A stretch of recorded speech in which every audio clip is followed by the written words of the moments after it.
Blaney. Gary Vidal, 6 minutes to start. Please go ahead. Thank you, Mr. Chair. And I want to just take a moment quickly to thank all of the ministers and your officials for taking time to be at our committee tonight. We know you're very busy people in this time, and we do appreciate your time.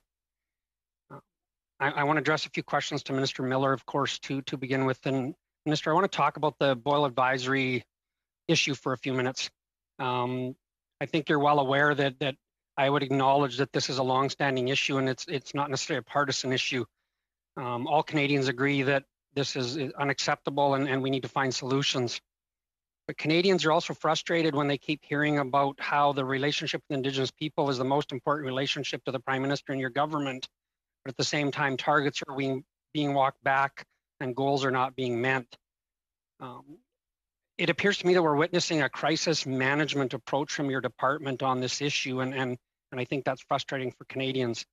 What we need is a truly proactive and collaborative strategy. So my question is actually quite simple. What are the steps that you as the minister are taking to bring a more proactive strategy to end this issue for Indigenous Canadians?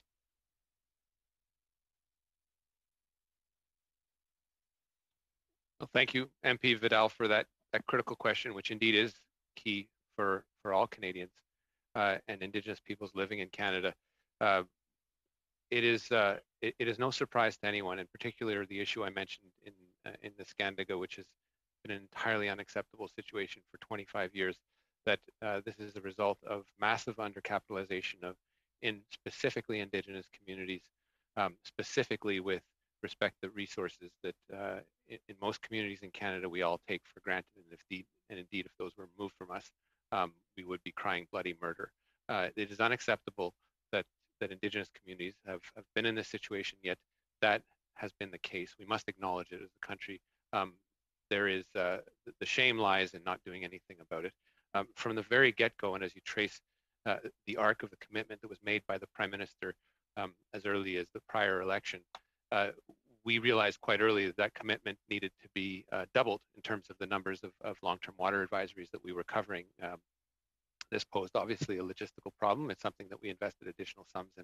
We've put billions of dollars into that commitment, and my officials, and it's too bad I don't have the water team here, have been working relentlessly to address this in a systematic fashion. Now, every community, and being former mayor of Meadow Lake, you would appreciate the challenges with water and water infrastructure and wastewater. These are complex issues. Some we have been able to resolve quickly, and indeed, over the course of our commitment, we've lifted 90 long-term water advisories and prevented a far greater number of short-term water advisories from becoming long-term water advisories. It's important to realize that. Now, you take the unacceptable. Can I interject on that right there, if you don't mind?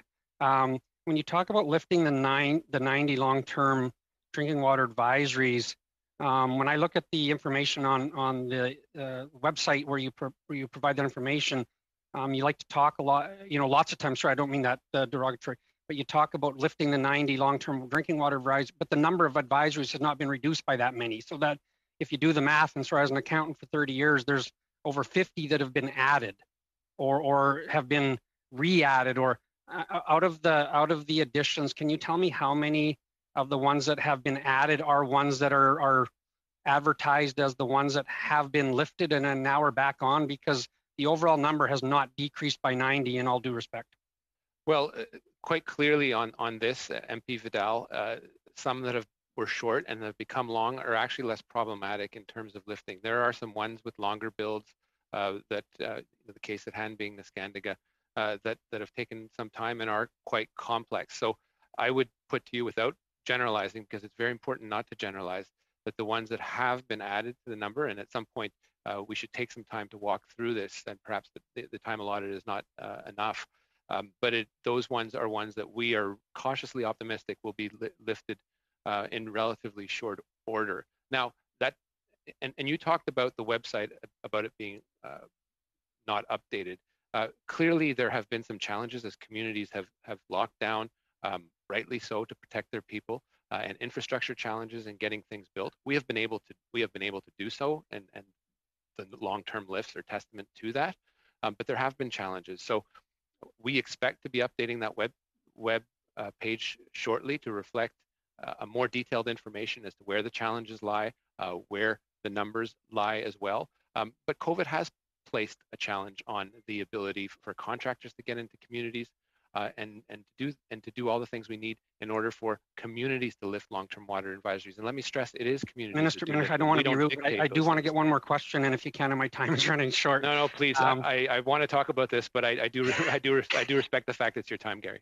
Sorry. For a minute. Go ahead. We live in a world where technology and advancements are happening all the time, and you know, I guess just one last quick question around the approach the department's taking to solving the boil water advisory issue in First Nations communities or Indigenous communities.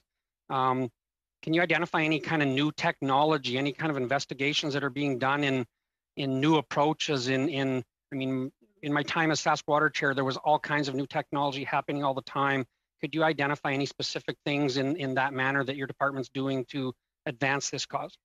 Very quickly, Minister, sorry. Well, we always work with communities to work with any solutions that we work in partnership with them for their needs in their communities. Now, some of these plants are state of the art and reflect the highest technology that is available. Obviously, that requires training and a long-term commitment. This, I think, I was getting to the end of in my point, is that we need to be with Indigenous communities for the long run, and that's what we will be. It goes way past any deadline in spring 2021, but for a much longer time to come. And communities, as a matter of trust, are asking us to do that, and we will be there for them. Hence the statement in the speech from the throne from the Governor General.